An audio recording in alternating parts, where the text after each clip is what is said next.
Now let's go out to Cape Canaveral, Florida, at the Kennedy Space Center, where esteemed KFAB listener Casey Garrigan had a chance to be down there and watch the final space shuttle launch. Space Shuttle Atlantis just launched off, as you heard, here on 1110 KFAB moments ago, and Casey saw the live version. Casey, before it launched, did the space shuttle look out at the gathering crowd and say, "We love you, Florida," and then launch into the sky? It kind of felt like that, actually, but not more metaphorically than actually physically doing that. Because it looks like, with all the people there, it kind of looks like a rock concert kind of a crowd.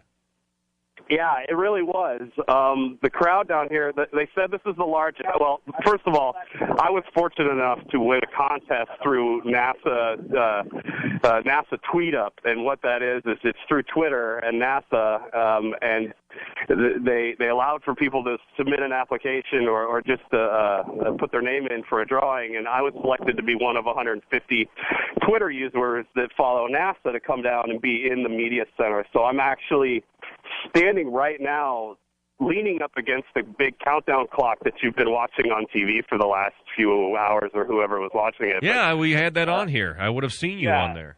Yeah, and I decided to walk over and talk to you on the radio, kind of up against the clock, kind of symbolic. I was down a little bit further when the launch went off, but I don't know if they want you leaning against the countdown clock, Casey. They asked me to kind of stay away, and I'm not a small guy, and it is pretty old, but all the media is up. The media here is actually insanely huge. This is the most media credentials they've given out since John Glenn's launch when he went up when he was 77. I think it was in the early and so the crowd here is unbelievable, and this is just 3 miles away from the pad. They're estimating around 1 million people are in the general vicinity of the Space Coast, as they call it, to watch this final launch. And I am about as close as a civilian can get to watch the launch, and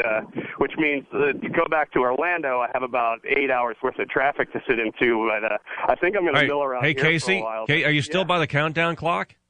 Yeah, I am. I can walk right by it. They just cut away from it. It's in the background of Shepard Smith here on Fox News. I was going to have you walk over to, as you're standing there looking at the clock, walk over to the right side of it. Stand right there in the right corner.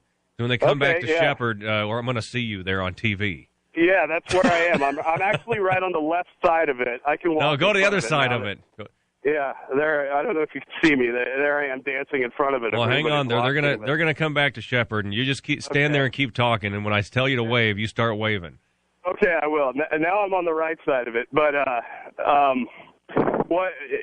we were given a pretty privileged access here over the last 2 days. We were given kind of an exclusive tour of the vehicle assembly building, where they've put together every shuttle launch and also every Apollo, and basically everything that's launched since Apollo was assembled in the vehicle assembly building. Very iconic building. A few of the other things. One thing we did yesterday was the protective structure that they have around the shuttle. It's called the RSS, or retractable. Exactly. And you just make up terms. I'm not going to know.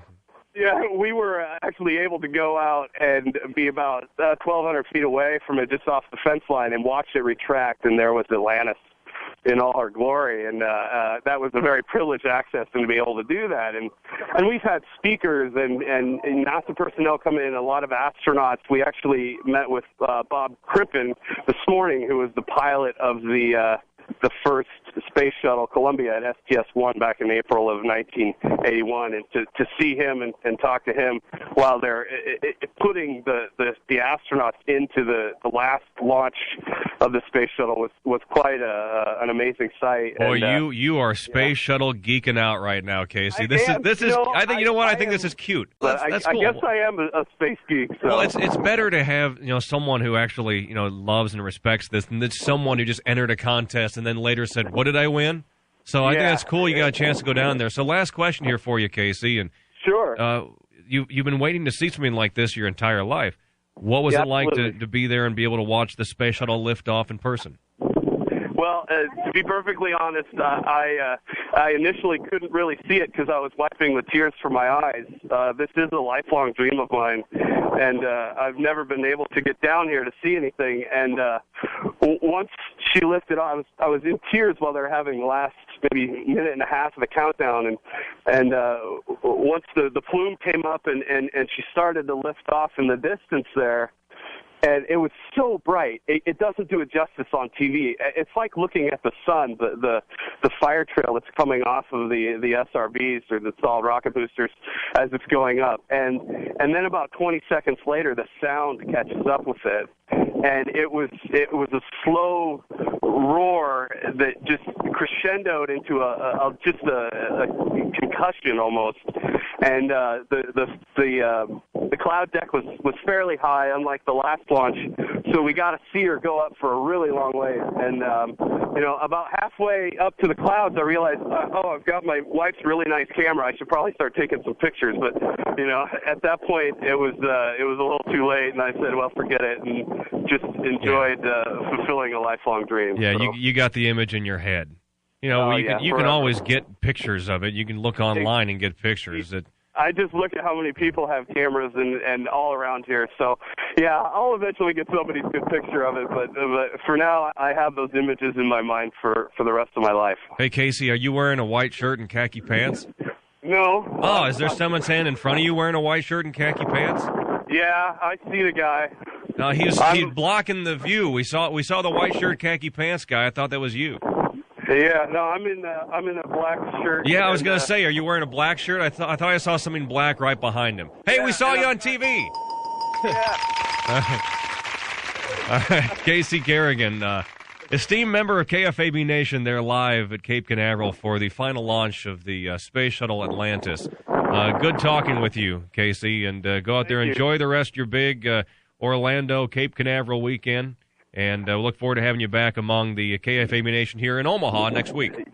Can't wait for it. All right. Thanks, Scott. Thanks. Appreciate it. Casey Garrigan here on 1110 KFAB.